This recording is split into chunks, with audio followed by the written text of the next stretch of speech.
आप सभी को जय मसीह की दोस्तों, मेरा नाम है रोहित कुमार। आप देख रहे हैं द इशू इंस्पायर चैनल में आप सभी का स्वागत करता हूं। दोस्तों, आप सभी लोगों के बीच में लेके आ चुका हूं 5 बड़ी गलतफहमियां जो आपको विश्वास में कमज़ोर कर देती हैं। आज मेरे जितने मसीह भाई बहन हैं, आप सभी लोगों से कहना चाहता हूं कि परमेश्वर का वचन कहता है 5 ऐसी आपके अंदर गलतफहमियां हैं, जो गलतफहमियां आपको क्या करती हैं, आपको विश्वास में कमज़ोर कर देती हैं। क्योंकि मेरे क्यों, अगर आप लोग अपने जीवन में विश्वास में मजबूत बनना चाहते हो, विश्वास में एक ठोस बनना चाहते हो, तो मेरे क्यों आपको ये 5 गलतफहमियों को आज से ही निकाल देना चाहिए। मैं आज आपको ऐसी 5 गलतियां बताने वाला हूं जो आपके जीवन को हमेशा के लिए कमज़ोर करती है, आपको अंदर ही अंदर आपको कमज़ोर कर देती है। जैसे कि एक पेड़ में लगे हुए दीमक एक पेड़ को कमज़ोर कर देते हैं, ठीक उसी प्रकार ये 5 गलतियाँ, ये 5 गलतफहमियाँ हमारे जीवन को धीरे धीरे कमज़ोर करती हैं। अंत में जैसे पेड़ गिर जाता है, सूख जाता है, ठीक उसी प्रकार हमारा जीवन भी सूख जाता है। तो मेरे प्रियो, तो चलिए सबसे पहली गलती के बारे में बात करने वाला हूँ। यहाँ पे परमेश्वर का वचन कहता है कि विश्वास केवल भावना है। आज हमारे बहुत से ऐसे मसीही लोग हैं जिनके मन में ये गलत भावना रहती है, ये गलत फहमी रहती है कि वो लोग इस बात को सोचते हैं कि विश्वास एक भावना है, लेकिन विश्वास एक हमारे जीवन के लिए बहुत ही इम्पोर्टेंट है। जैसे कि एक घर को नींव की ज़रूरत होती है, ठीक उसी प्रकार हमारे जीवन को मजबूत करने के लिए, हमारे जीवन को संतुलन बनाने के लिए हमें अपने जीवन में क्या करना पड़ता है, हमें विश्वास लाना पड़ता है। क्योंकि विश्वास जिस इंसान का कमज़ोर हो गया, जिस इंसान का विश्वास टूट गया, वो इंसान अपने जीवन में कमज़ोर हो जाता है, वो कभी भी खड़ा नहीं हो पाता है। यहाँ पे परमेश्वर का वचन कहता है, कुछ लोग मानते हैं कि विश्वास सिर्फ एक भावना है या अनुभव है, लेकिन हालांकि बाइबल में इस बात को विश्वास के साथ एक व्यक्तिगत निर्णय और जीवन को दिशा के रूप में वर्णित है। और परमेश्वर कहता है जो हमारे कार्यों को आचरण द्वारा प्रदर्शित होता है।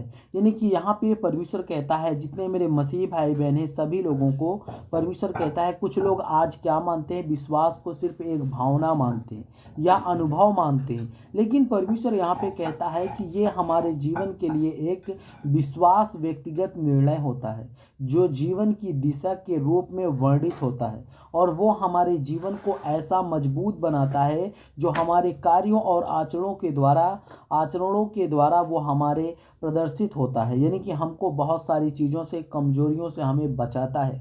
और यहाँ पे परमेश्वर का वचन कहता है, 2 में पढ़ते हैं, हमारे अच्छे कर्म हमें बचा सकते हैं। यहाँ पे परमेश्वर का वचन कहता है, आज बहुत से ऐसे लोग हैं जो अपने जीवन में इस बात से आज वो गलतफहमी में जी रहे हैं। वो लोग कहते हैं कि हमारे अच्छे कर्म जो होंगे वो हमें बचा लेंगे।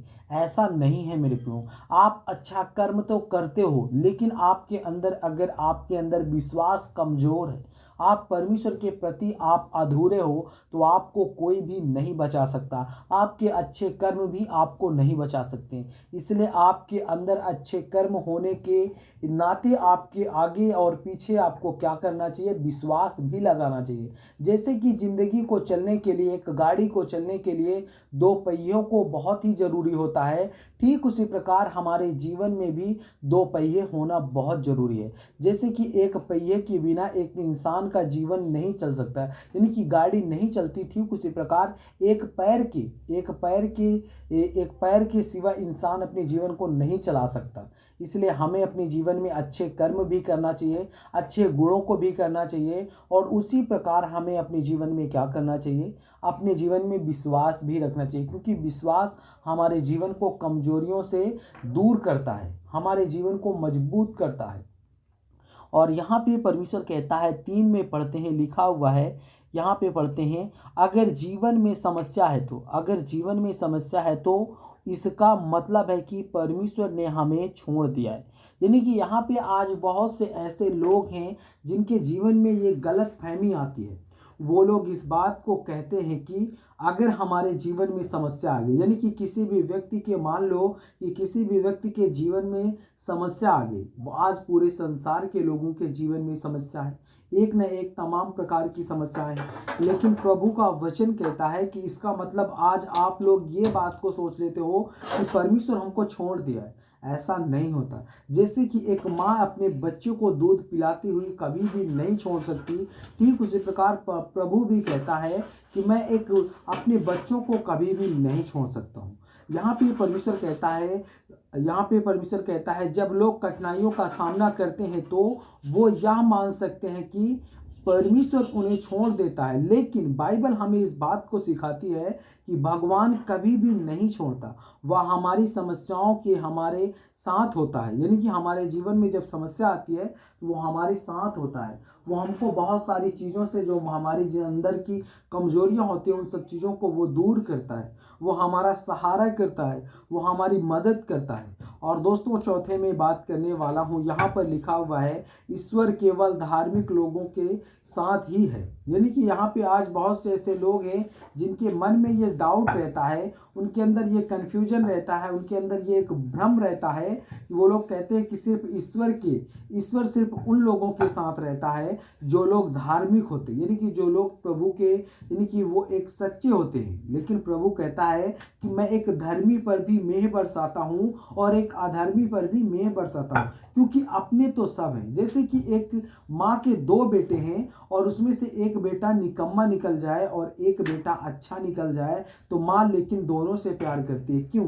क्योंकि उसकी औलाद दोनों है। उसी प्रकार परमेश्वर भी कहता है कि आज कोई धर्मी है और आज कोई विधर्मी है, लेकिन परमेश्वर की नज़रों में वो सब धर्मी कहलाए जाएंगे। क्यों? क्योंकि मेरे प्रियो, वो दोनों पर मेह बरसाता है, दोनों से वो प्यार करता है। उसे पता है कि एक न एक दिन ये अपने जिंदगी को छोड़ करके ये हमारे वचनों को अपने जीवन में लागू करेंगे। तो जितने मेरे मसीह भाई बहन हैं, आप सभी लोगों से कहना चाहता हूँ, जय मसीह की दोस्तों। God bless you all of you. आमीन। नेक्स्ट वीडियो मिलता हूँ दोस्तों।